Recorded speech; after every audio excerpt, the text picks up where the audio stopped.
Hello दोस्तों, एक बार फिर से हाजिर हूं मैं आप लोगों के लिए सऊदी अरब की बहुत ही इंपॉर्टेंट अपडेट्स लेकर। और दोस्तों आज की इस वीडियो में जो भी अपडेट्स हैं बहुत ज़्यादा इंपॉर्टेंट है, इसलिए इस वीडियो को लास्ट तक जरूर देखिएगा। साथ ही अगर आप चैनल पर नए हैं तो चैनल को सब्सक्राइब करके बेल आइकन को जरूर दबा दीजिएगा। दोस्तों मेरा नाम है शमशाद और आप देख रहे हैं सऊदी न्यूज तक। आज की इस वीडियो में दोस्तों सबसे पहली अपडेट सऊदी अरब के पब्लिक प्रोसिक्यूशन डिपार्टमेंट की तरफ से, और यह अपडेट उन लोगों के लिए जो लोग सऊदी अरब में किसी भी तरीके की खाने वाली चीजों को बनाते हैं। यहाँ पर दोस्तों सऊदी अरब के पब्लिक प्रोसिक्यूशन डिपार्टमेंट ने कहा है कि अगर कोई बंदा सऊदी अरब में किसी भी तरीके खाने वाली चीजों में किसी भी तरीके की मिलावट करता है या फिर उसे किसी गलत तरीके से बनाता है तो यहां पर एक क्राइम माना जाता है, और यहां पर इस तरीके को अपनाने से कई लोगों की जान को खतरा भी हो सकता है। तो यहां पर दोस्तों अगर कोई बंदा यहां पर ऐसा करते पकड़ा जाता है तो उसके ऊपर 1 मिलियन रियाल का फाइन लगाया जाएगा, प्लस उसको 3 साल की जेल की सजा भी हो सकती है। तो अगर आप लोग ऐसा कर रहे हैं तो आप लोग ऐसा बिल्कुल भी ना कीजिए। इसके अलावा दोस्तों यहां पर अगली अपडेट सऊदी अरब के ट्रैफिक डिपार्टमेंट यानी कि सऊदी अरब की मरूर की तरफ से, और यहां पर यह अपडेट दोस्तों उन लोगों के लिए है जो लोग सऊदी अरब से घर गए हुए थे और उनका ड्राइविंग लाइसेंस एक्सपायर हो गया है,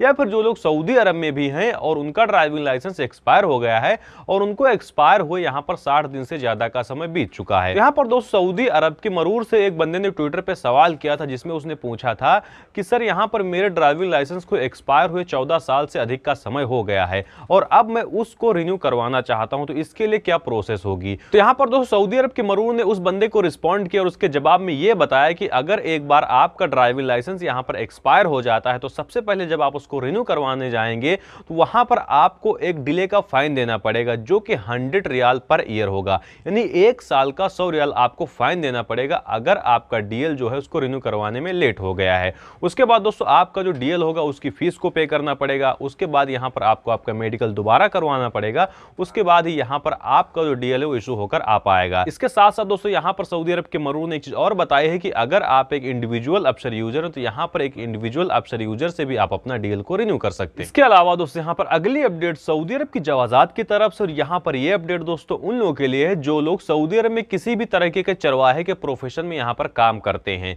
यहां पर दोस्तों चाहे वो लोग ऊंट चरा रहे हो या फिर बकरी चरा रहे हो या फिर भेड़ चरा रहे हो, यहां पर दोस्तों सऊदी अरब की जवाजात से एक बंदे ने ट्विटर पर सवाल किया था कि अगर हम किसी भी चरवाहे के प्रोफेशन में यहां पर काम कर रहे हैं तो क्या हम अपने चरवाहे के प्रोफेशन से बदल के अपना इकामा घरेलू वर्कर के प्रोफेशन में चेंज कर सकते हैं या फिर नहीं चेंज कर सकते हैं। यानी कि जो लोग सऊदी अरब में भेड़ बकरी या फिर ऊंट चराते हैं वो लोग अपना इकामा बदल करके घरेलू वर्कर में काम कर सकते हैं या फिर नहीं कर सकते हैं। तो यहां पर दोस्तों ये सवाल बहुत ज्यादा इंपॉर्टेंट है, इसलिए मुझे लगा कि आप लोगों को इसको इन्फॉर्म जरूर करना चाहिए। दोस्तों यहां पर सऊदी अरब की जवाजात ने एकदम क्लियर कर दिया है कि जो सऊदी अरब में हाउस वर्कर होते हैं उनका वीजा, और प्लस जो लोग सऊदी अरब में चरवाहे के प्रोफेशन में यहां पर काम करते हैं उनका वीजा, बहुत ज्यादा अंतर होता है इन दोनों में। दोस्तों जो सऊदी अरब में चरवाहों के प्रोफेशन वाला वीजा होता है वो सऊदी अरब के एग्रीकल्चर डिपार्टमेंट के अंतर्गत आता है। इसके अलावा जो लोग सऊदी अरब में हाउस वर्कर होते हैं उनका जो वीजा होता है वो वीजा सऊदी अरब के जवाजात प्लस सऊदी अरब के इमिग्रेशन डिपार्टमेंट के अंतर्गत आता है। इसलिए इन दोनों में बहुत ज्यादा फर्क होता है,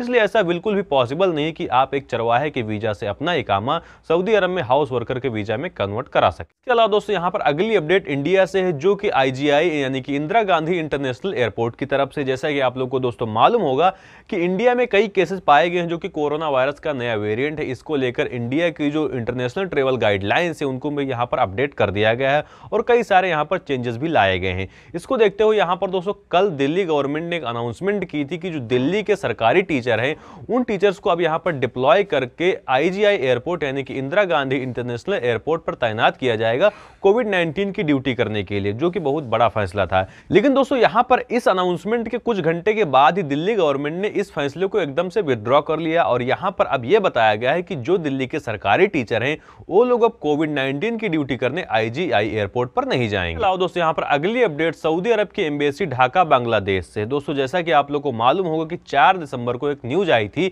जिसमें बताया गया था कि जो भी सऊदी सिटीजन बांग्लादेश को ट्रेवल करना चाहते हैं वो लोग अपना वीजा सऊदी अरब से ही लेकर जाएं, अदरवाइज उनको बांग्लादेश के एयरपोर्ट से वहीं को वापस कर दिया जाएगा जहां को वो लोग आए होंगे। तो यहां पर दोस्तों अब सऊदी अरब की एम्बेसी ने कहा है कि ये चीज अब अप्लाई नहीं की जाएगी, यानी कि दोस्तों जो सऊदी सिटीजन बांग्लादेश को ट्रेवल करना चाहते हैं उन लोगों को ढाका इंटरनेशनल एयरपोर्ट पर ऑन अराइवल वीजा की सर्विस दी जाएगी, अब उनको कोई प्रॉब्लम नहीं होगी। इसके अलावा दोस्तों यहां पर अगली अपडेट भी सऊदी अरब के पब्लिक प्रोसिक्यूशन डिपार्टमेंट की तरफ से ही। दोस्तों यहां पर सऊदी अरब के पब्लिक प्रोसिक्यूशन डिपार्टमेंट ने कहा है कि अगर सऊदी अरब में कोई बंदा बिना लाइसेंस के किसी भी तरीके के न्यूक्लियर मटेरियल्स को यूज करता करता है तो यहाँ पर उसके ऊपर 30 मिलियन रियाल का फाइन लगाया जाएगा, प्लस उस बंदे को 10 साल की जेल की सजा भी दी जाएगी। ये अपडेट दोस्तों यहाँ पर ये जो एडवाइजरी है सऊदी अरब के पब्लिक प्रोसिक्यूशन डिपार्टमेंट की तरफ से बताई गई है। आज की इस वीडियो में बस इतना ही, मिलते हैं आपको अगली वीडियो में किसी अगले टॉपिक के साथ। अगर आपका कोई सवाल है तो हमेशा की तरह कमेंट सेक्शन खुला हुआ है, अन्यथा मैं मिल जाऊंगा आपको इंस्टाग्राम पर भी। इंस्टाग्राम का लिंक यहाँ पर आपको दिख रहा है।